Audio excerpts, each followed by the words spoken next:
નમસ્કાર, આપ જોઈ રહ્યા છો ન્યૂઝ ફોર ઇન્ડિયા અને આપની સાથે હું છું અંશની। વાત કરીએ ડીસાની। ડીસા તાલુકાના કંસારી ટોલ નાકા પાસેથી વિદેશી દારૂની ગાડી પકડાઈ।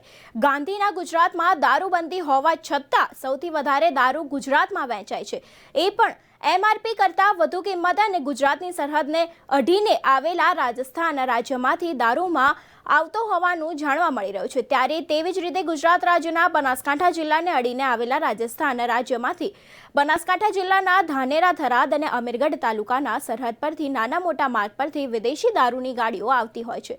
ત્યારે જે.આર. મોથોલિયા પોલીસ મહાનિરીક્ષણ અને સરહદી રેન્જ કચ્છ ભુજ તથા અક્ષયરાજ પોલીસ અધિક્ષક બનાસકાંઠા જિલ્લાઓએ જિલ્લામાં જુગારીની પ્રવૃત્તિઓને નેસ્ત નાબૂદ થાય તે અંગે કડક અમલવારી કરવા સૂચન કર્યા હતા। શ્રી ડી.આર. ગઢવી પોલીસ ઇન્સ્પેક્ટર તથા શ્રી પી.એલ. આરી અને તેની સાથે જ એમ.કે. ઝાલા તથા અનેક લોકોએ આ ગાડીને ઝડપી પાડી હતી।